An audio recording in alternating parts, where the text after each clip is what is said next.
Welcome to the Thinking Cast, and today we're going to discuss Moby Dick, or The Whale by Herman Melville. It is a genuine pleasure to be here, and frankly, it's about time we tackled the Leviathan. This is one of those books that everyone knows, or at least they think they know. Right, they know the name. But not many people actually, open it these days. That is the perfect place to start, because before we really dug into all this research, and wow, do we have a stack today?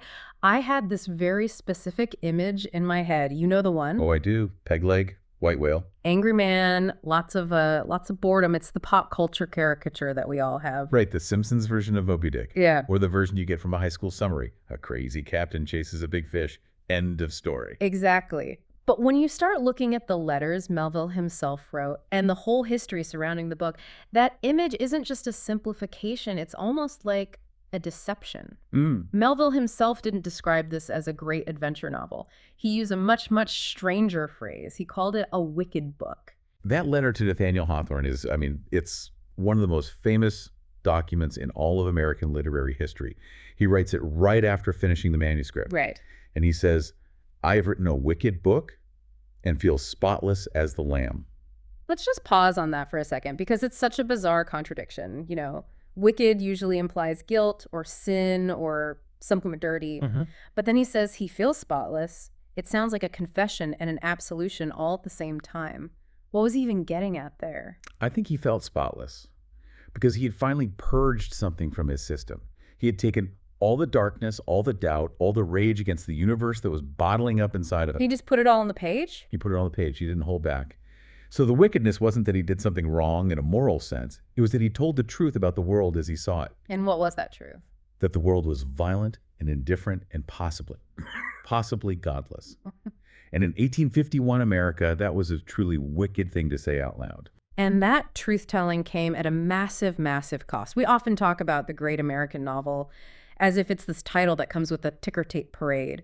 But the release of Moby Dick was a catastrophe, wasn't it? Catastrophe might be an understatement. It was a career-ending event for him as a novelist. Yeah. You have to realize, today we see Melville as this titan. But in 1851, the reception was so hostile, so utterly confused, that it essentially silenced him as a novelist for the rest of his life. I saw a number in the research that I just couldn't believe. His total lifetime earnings from the book, from both the American and British sales combined, came to something like $556. $556.37 to be exact. That is absolutely wild. Even adjusting for inflation, that's what, a few months' rent? Yeah. For writing what some people call the American Bible. Barely even that. Yeah. It was a complete financial and critical disaster. Yeah. So the mission for this deep dive really is to bridge that enormous gap.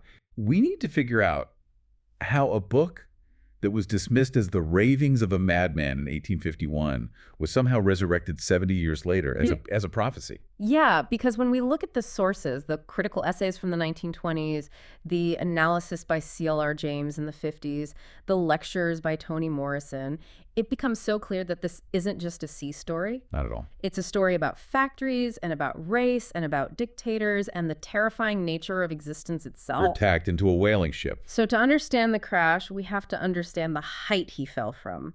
Because Melville wasn't some unknown, struggling artist when he wrote this, was he? He was actually famous. He's a celebrity. That's the incredible irony of the whole situation. In the late 1840s, Herman Melville was widely known as the man who lived among the cannibals. Right. He had written two hugely successful books, Typee and Omoo, based on his own adventures sailing in the South Pacific. And those were basically travelogues, right? Like, I went to this island, I met some interesting people, I escaped. Precisely. They were seafaring romances. They were the blockbusters of their day. The public absolutely loved them because they were exotic, they were exciting. A little dangerous. And frankly, they were titillating. Readers wanted these stories about beautiful, savage women and dangerous rituals. They looked at Melville, and they expected him to be an entertainer. They wanted Indiana Jones. And instead, with Moby Dick, he gave them a sermon on the metaphysics of whale blubber. He gave them a dense, philosophical Shakespearean tragedy that also doubled as an industrial manual on whaling. It was a radical bait and switch. But the big question we have to answer is, why? Why would he tank his own brand so spectacularly? This is where the research points to a very specific catalyst. A kind of, bromance is a modern term, but it fits. Yeah. It was the Hawthorne connection. Nathaniel Hawthorne, the author of The Scarlet Letter. The very same. So set the scene for us. It's 1850. Melville is working on what is supposed to be another standard whaling adventure story, and then he meets Hawthorne. They met at a picnic in the Berkshires, of all places. Melville was 31, Hawthorne was 46. And from everything we can tell, Melville was instantly obsessed. Obsessed is a strong word. But it's the right one.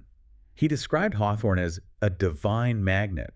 He felt that he had finally met a kindred spirit, someone who wasn't just writing nice little stories, but who was looking into the blackness, as he called it, of human nature. We have some excerpts from the letters Melville wrote to Hawthorne during this period, and the language is, it's startlingly intense. He writes, "Your heart beat in my ribs and mine in yours, and both in God's." It is incredibly intimate language. I mean, that sounds like a lot more than just, hey, I like your writing. It does, and literary historians have debated this for decades. Was it a kind of homoerotic infatuation? Was it a desperate intellectual need for an equal? We know from his other writings that Melville was deeply lonely in his own mind. He felt no one understood the scope of his thoughts until he met Hawthorne. He even dedicated Moby Dick to him. But the crucial part for us, for the book itself, is how this relationship changed the project. Because the sources suggest that before meeting Hawthorne, Moby Dick was going to be, well, fairly normal. Exactly. The first draft was likely going to be typey with whales, an adventure. But after meeting Hawthorne, and after reading Hawthorne's collection of stories, Melville decided that just wasn't enough. He wanted to go deeper. He wanted to write something that could stand next to Hawthorne's dark genius. So he basically scrapped a lot of what he had and rewrote it from the ground up into this masterpiece of monomania and mysticism. He broke his own book just to impress his friend. He aimed for the stars. And he absolutely hit them, artistically. But commercially, he missed the planet entirely. And to make everything so much worse, the actual publication process was a complete comedy of errors. Oh, this part of the research just drove me crazy. The British botch. It's so frustrating to read about. It really is a tragedy of logistics. So in 1851, international copyright laws were a mess. To protect his work, Melville had to publish in London first, then in New York. The London edition came out first, under the title The Whale. And the publisher over there, a guy named Richard Bentley, decided he was also the editor. He took a red pen to the manuscript without really consulting Melville at all. He started cutting out passages he thought were too irreverent or anti-religious. He toned down some sexual innuendos. But the fatal error, the one thing that likely killed the book's reputation in England, was completely accidental. The epilogue. The epilogue. Now, for any of you listening who haven't read the book in a while, let's just remind you, the whole book is a first-person narration. It starts with, "Call me Ishmael." So Ishmael is telling us the story. Right. And at the end of the book, the ship, the Pequod, sinks. Everyone dies. Everyone except Ishmael. Exactly. In the manuscript, and in the American edition that came out a month later, there's a short epilogue. It explains, hey, I survived by floating on a coffin, a ship picked me up, and that's how I'm able to write this book for you. Which is kind of crucial information. It's essential. But in the British edition, the epilogue was just missing. It wasn't there. They accidentally omitted it. So the British critics are reading this book, and at the end, the narrator drowns. Yes. They are reading a book supposedly written by a dead man. It completely broke the internal logic of the narrative. No wonder they mocked it. I mean, I would too. The London Spectator wrote this scathing review saying the narrative was obscurely managed and called the whole thing Rhapsody Run Mad. They were genuinely asking, how can the narrator recount his own death? They thought Melville had either lost his mind or was just a terrible writer. And back then, American literary tastes were very, very insecure, right? The country kind of looked to London to tell us what was good. That's a huge point. American critics often just echo the British review. So all this bad buzz traveled across the Atlantic before the American edition even had a chance to breathe. So it was dead on arrival. Pretty much. The Boston Post quoted those harsh British reviews. The dominant narrative became, Melville has gone crazy. This book is an incoherent mess. And you just have to imagine poor Melville sitting there in the Berkshires, watching his masterpiece get torn apart because of a printing error. It devastated him. He slipped into this long period of decline, financial struggle, and obscurity. When he died in 1891, his obituary in the New York Times listed him as a former writer. Moby Dick was completely out of print. It's a ghost story in itself, but the book somehow survived. Okay. So let's get into the text. What actually happens in this wicked book? Because we need to move past that cartoon version for good. Okay, so on the surface, the plot is a bit of a Trojan horse. It invites you in with the promise of a standard adventure. You have our narrator, Ishmael, a school teacher who's feeling depressed. He says he has a damp, drizzly November in his soul. Which is just one of the greatest descriptions of depression I've ever read. It's perfect. And to cure himself, he decides to go to sea. He heads to New Bedford, which was the whaling capital of the world at the time. And there, he meets Queequeg. And this is where the real romance of the story happens. I don't mean the genre, I mean the relationship. It is the emotional anchor of the entire book. Queequeg is this tattooed Polynesian harpooner, a prince from a faraway land. And initially, Ishmael is terrified of him. He thinks he's a cannibal. He thinks he's a cannibal, a savage who is going to murder him in his sleep. But they end up having to share a bed at the Spouter Inn because it's fully booked. And that night changes everything for Ishmael. He wakes up with Queequeg's arm thrown over him, and he says they were a cozy, loving pair. And he has this profound realization: better sleep with a sober cannibal than a drunken Christian. It's a complete subversion of the racism and the cultural prejudices of the time. Absolutely. And it really sets the tone for Ishmael's journey. They become bosom friends, inseparable. They decide to sign up together on a whaling ship, the Pequod. Now, the Pequod, in our notes here, you describe it not just as a boat, but as a factory. That's a crucial way to think about it. Whaling was the oil industry of the 19th century. This wasn't just fishing.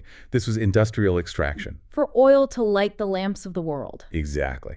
So the ship is designed to kill whales, strip their blubber, boil it down in these massive brick ovens called try-works that are right on the deck, and then barrel the oil. It's a slaughterhouse and a refinery floating on the ocean. And then the shift happens. The Trojan horse opens up, they get out to sea, and the mysterious Captain Ahab finally appears and calls the whole crew together. The quarterdeck scene. This is the moment the genre shifts from adventure to pure tragedy. Ahab nails a gold doubloon to the mainmast. A Spanish gold coin. And he offers it as a reward to the first man who spots the white whale. And this is where he reveals that this isn't a business trip. Not at all. The crew signed a contract to hunt whales for oil. They're there to make money. But Ahab hijacks the entire ship. He tells them, "I'm not here for the barrels of oil. I'm here for revenge on the whale that took my leg." He transforms a commercial enterprise into a personal revenge quest. And he somehow seduces the crew into going along with it. He has them drink from their harpoon sockets, swearing a blood oath to kill Moby Dick. It's a dark communion. And from that point on, the novel becomes this slow, grinding descent toward that final confrontation. You get these chapters of high philosophy, chapters on whale biology, chapters about the physical labor of the ship, all of it punctuated by Ahab's growing mania. Until we get to the climax, the chase. The last 3 chapters of the book, the chase, first day, second day, and third day. It is cinematic. It is relentless, breathtaking action. But the way Ahab dies, it isn't some heroic one-on-one combat, is it? No, not at all. It's grim, poetic irony. Ahab finally gets close enough to the whale. He throws his harpoon, but the line, the thick hemp rope that is the tool of his trade, gets tangled and whips around his own neck. Oh, wow. The whale dives, and Ahab is yanked out of the boat and dragged under. He's literally strangled by his own weapon. By his own obsession, physically attached to the thing he hates most. He vanishes into the depths. And then the whale turns its fury on the ship itself. The Pequod is rammed and destroyed. And a whirlpool it creates sucks everyone and everything down with it. There's that image of the Seahawk being nailed to the mast as it sinks. It's apocalyptic. Everyone dies, Right. except Ishmael. And the way he survives is so symbolic, he floats on Queequeg's coffin. The coffin that Queequeg had them build earlier in the voyage when he thought he was dying of a fever, but then he got better. The very same one. The symbol of death becomes the life buoy. It's the ultimate beautiful symbol of how Ishmael's connection to Queequeg, that human love, that friendship, is the only thing that saves him from the wreckage of Ahab's all-consuming hate. So that's the story. But why does it matter? Why is this book a prophecy? I think we have to break down the characters because I was absolutely fascinated by the political analysis in our source material, especially from C.L.R. James. C.L.R. James. He's such a fascinating figure to bring into this discussion. He wrote this incredible book called Mariners, Renegades, and Castaways in 1953. And the context of where he wrote it is vital. Right? It's everything. He was a Trinidadian intellectual, a Marxist, and he was being detained on Ellis Island by the U.S. government. He was facing deportation during the height of the McCarthy era. So he's literally sitting in a cell, looking out at the Statue of Liberty, reading Moby Dick. Essentially, yes. Yeah. And from that very specific, very precarious vantage point, He sees something in Captain Ahab that 19th century readers had completely missed. He sees a totalitarian dictator. Okay, unpack that for us, because usually we just think of Ahab as crazy or obsessed, but James is saying he's something much more specific. James's argument is this. If Ahab were just a crazy guy, the crew would have mutinied. It's a big ship. There are a lot of them. They would have just locked him in his cabin. But they don't. So why not? Because Ahab is also a brilliant manager. He is a captain of industry. He knows how to run the ship. He's competent. Incredibly competent. He knows the science of whaling. He knows the navigation charts. He manages the men with ruthless efficiency. James argues that Ahab represents the modern administrative state, or the fascist leader, who uses the tools of reason and science, efficiency, technology, organization to pursue a goal that is completely irrational and self-destructive. That is a chillingly accurate parallel to the 20th century. Using complex logistics and train schedules to commit genocide, using atomic science to build a doomsday weapon. Precisely. For James, Ahab is the prototype of the modern leader who seduces the masses, in this case the crew, into participating in their own destruction. He takes the mariners, renegades, and castaways, the international working class, and drives them right off a cliff. But what about the crew? Why do they follow him? Starbuck, the first mate, he sees it's wrong, doesn't he? Oh, absolutely. Starbuck represents the liberal conscience. He's the reasonable man. He knows Ahab is mad and that the quest is doomed. He argues with him constantly. There's that powerful scene where he stands outside Ahab's cabin with a musket, right? He's thinking about killing him to save the ship. He is. He's wrestling with it. Yeah. But he can't pull the trigger. Why not? He's paralyzed by convention, by hierarchy, by the rules of the ship. He can't bring himself to commit mutiny to break the chain of command. And James's point is that the good, reasonable men, like Starbuck, are ultimately useless against a totalitarian force like Ahab. Because they're too invested in the system to break it. They are. They'll argue, they'll protest, but they won't take the final step. So the good man does nothing and the whole ship goes down. That's a profoundly depressing thought. It is a warning. James says the only real hope for the ship lay with the crew itself, in that mongrel collection of workers, if only they had realized their collective power and acted. Let's talk about that crew for a minute, because it's incredibly diverse for a book written in 1851, isn't it? It's astounding. Melville calls them an Anacharsis Klutz deputation. Okay, you dropped a name there. I'm going to need you to explain who Anacharsis Klutz was. Fair enough. Anacharsis Klutz was this eccentric figure during the French Revolution. He walked into the National Assembly one day with a group of people from all over the world, Arabs, Africans, Europeans, you name it, and he declared them the embassy of the human race. So Melville is using that very specific, very radical reference to describe the crew of the Pequod. Yes. He's saying the ship is a microcosm of the entire world. It's a mini UN. You have Dagu, a giant African man, Tashtego, a Native American from Gayhead, Fadala, the mysterious Parsi, and of course Queequeg, the Polynesian. So he's showing us that the modern industrial world is built by this multicultural workforce. They're the ones doing the sweating and the bleeding and the actual labor, while the captain steers them towards doom. And then there's Ishmael. So if Ahab is the fascist leader and the crew is the proletariat, what is Ishmael? Ishmael's a witness. He's the intellectual, maybe, who survives to tell the tale. But philosophically, he is the absolute opposite of Ahab. Ahab has tunnel vision. He looks at the white whale and sees only one thing: concentrated, personalized evil, malice.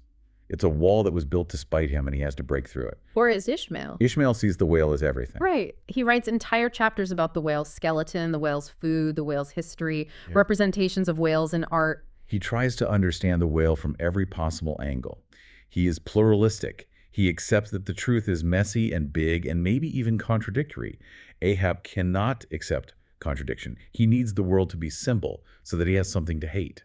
That distinction between the man who demands one simple, hateful answer and the man who accepts a complex, beautiful mystery, that feels like the core philosophical conflict of the book. It absolutely is. Yeah. And nowhere is that mystery deeper or more terrifying than in the color of the whale itself. We have to talk about chapter 42, the whiteness of the whale. I have to admit, I tried to read this chapter carefully because the notes all said it was important, but it is dense. He goes on for pages and pages about polar bears and albatrosses and white flags. What is he trying to say? He's trying to deconstruct the entire symbolic meaning of the color white. In Western culture, especially then, white is almost universally seen as good. Yeah. It's purity. It's the bride's dress. It's the angel's wings. It's the divine. Right. The white hat versus the black hat. Good versus evil. Melville just flips it on its head. He argues that white is actually the most terrifying color of all, precisely because it isn't really a color. It is an absence of color. The colorless all color, he calls it. He talks about the white depths of the Milky Way. He talks about the great white shark. He suggests that whiteness represents the void, a dumb blankness full of meaning. So is the whale a symbol of atheism? Is Moby Dick a symbol that the universe is empty and has no inherent meaning? That is the nihilist reading, yes. That the whale represents nothingness. And that is what terrifies Ahab more than anything. Ahab wants the whale to be the devil, because if it's the devil, then at least there's a god, at least there's a cosmic structure. A good guy and a bad guy. Right. But if the whale is just a dumb animal swimming in an empty, meaningless universe, then Ahab's suffering his lost leg has no meaning. And he absolutely cannot handle that. He heaps me. That's the line. He takes it personally. Exactly. He projects a malicious personality onto a completely blank screen. But that's not the only interpretation. In our stack of research, we have R.C. Sproul, the theologian, who saw it completely differently. Sproul argued the exact opposite. He said the whale represents God, but not a nice, gentle New Testament God. He means the Old Testament God, the God of the whirlwind from the book of Job. The God that you can't look upon and live, the all-powerful, terrifying creator. Precisely. Sproul points out that whiteness in the Bible is also the color of the transfiguration. It's the color of blinding, divine perfection. And for a prideful sinner like Ahab, that kind of perfection is a transcendent horror. So in this reading, Ahab is basically Lucifer. He's the man attacking God because he cannot submit to a power greater than himself. His pride won't allow it. And then, to make it even more complicated and bring it right back down to earth, we have Toni Morrison's reading. Yes, in her incredible lecture, Unspeakable Things Unspoken, Morrison looks at that key adjective, white, and says you simply cannot ignore the racial context of America in 1851. Slavery is the law of the land. So the white whale represents whiteness itself. She argues that the whale can be read as a symbol for the ideology of white supremacy. It's described as beautiful, majestic, powerful, but also as terrifying, crushing, and ultimately destructive. Ahab is both a victim and a perpetrator of this ideology, and he's consumed by it. That is such a heavy, powerful reading. It turns the whale from a metaphysical monster into a sociological one? It does. And that's the genius of the symbol Melville created. The white whale is a mirror. If you are a theologian, you look at it and you see God. If you are a nihilist, you see the void. If you're a political thinker like C.L.R. James, you see unchecked power. And if you're a thinker on race like Toni Morrison, you see race. It reflects whatever you are most obsessed with or most afraid of. And that brings us right back to the idea of the wicked book. It forces you, the reader, to confront your own obsessions. Okay, I want to pivot now to the actual physical experience of reading it, because we can talk about philosophy and symbolism all day, but we can't ignore the elephant, or I guess the whale in the room. The boring chapters. The boring chapters, the cetology. The cetology. The chapters where he just stops the plot cold to classify different types of whales by their size. Folio whales, octavo whales, duodecimo whales. Why? Why would he torture the reader like that? I absolutely love this part of the book, but I admit it requires a defense. First, and this is important, you have to realize that Melville is often being very funny. Funny. It didn't feel funny. I think it is. He classifies whales as if they were books. He literally says, I shall treat of them as bibliographical. He's mocking the scientific arrogance of his time. He's making fun of the Enlightenment idea that you can categorize all of nature into these neat little boxes. So the fact that his classification system ultimately fails is the whole point. Yes. Ishmael tries to organize the whales, and eventually he just kind of gives up. He says something like, I promise nothing complete, because any human thing supposed to be complete must, for that very reason, be infallible. He's admitting that the human mind cannot fully grasp the whale. The whale is bigger than our systems. Okay, so it's satire. But does it have to be so long? There is a second reason, and it's what we could call ballast. Yeah. You need the physical weight of the whale to make the spiritual weight of the story feel real. What do you mean by that? If the whale were just a ghost or a metaphor, the story would be a flimsy fantasy. It wouldn't hurt. But Melville forces you to understand the blubber, the thickness of the skin, the sheer tonnage of the meat, the gallons of oil. He grounds the metaphysics in matter-of-fact reality. So that when the whale finally smashes the ship, you know exactly how heavy and powerful it is. You feel the mass. You can't have the crucifixion of Ahab without the physical wood of the cross, so to speak. You need the triworks, the oil, the blood, the guts. It makes the tragedy visceral, not just intellectual. It's also just wildly experimental in its form. I mean, one chapter is written as a script for a play with stage directions. One is a sermon, one is a scientific taxonomy. It's completely genre-bending. And that's a huge reason why the critics in 1851 hated it. They wanted a novel, and he gave them a collage. But it's also the reason why the modernists in the 1920s fell in love with it. Let's talk about that revival. We mentioned earlier that the book was basically dead for 70 years. What changed in the 1920s? In a word, World War I. The war to end all wars. Before World War I, the Western world was, on the whole, fairly optimistic. We believed in progress. We believed that science and industry were making the world a better, more rational place. And then came the trenches. Then came mustard gas, machine guns, the mechanized slaughter of millions of young men for reasons that seemed murky at best. All of a sudden, the image of a mad captain leading a ship of industry into a pointless, self-destructive doom Didn't look like a fantasy anymore. it looked like the 6 o'clock news. People read Moby Dick after the war and said, oh, I know Captain Ahab. He's my general. He's my prime minister. Exactly. The profound disillusionment of the lost generation found a perfect echo in Melville's dark vision. And then there was this amazing bit of literary detective work.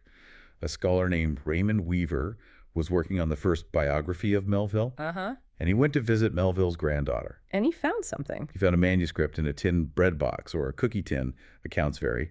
It was the manuscript for Billy Budd, Melville's final unpublished novella. That is the stuff of literary legend. Finding a lost masterpiece in a cookie tin. It really is. Weaver published Billy Budd, and it sparked this massive reevaluation of Melville's entire career. Critics went back to Moby Dick with fresh eyes and realized, wait a minute, this isn't a mess. This is Ulysses before James Joyce wrote Ulysses. This is pure genius. And it has really stayed relevant ever since. We talked about the political angle with C.L.R. James, but what about the environmental angle? That feels incredibly pressing today. It's maybe the most modern reading of all. Moby Dick is a book about the extraction industry. The Pequod is, for all intents and purposes, an oil tanker. They are hunting a natural resource to the brink of extinction to light the lamps of America. And the resource fights back. That's the key difference. In most 19th century literature, man conquers nature. In Moby Dick, nature wins. The whale destroys the machine. It's an eco-critical warning shot across the bow. Saying what, exactly? That if you treat the natural world as nothing but a resource to be processed, as raw material to be boiled down for profit, it will eventually turn around and sink you. That feels almost too on the nose for the climate crisis era we're living in. It does. Melville saw the arrogance of industrial capitalism before it had even fully matured. He saw where that road would lead. So we have the political warning about fascism, the racial warning about white supremacy, and the environmental warning about ecological collapse. It's a very heavy book. It is.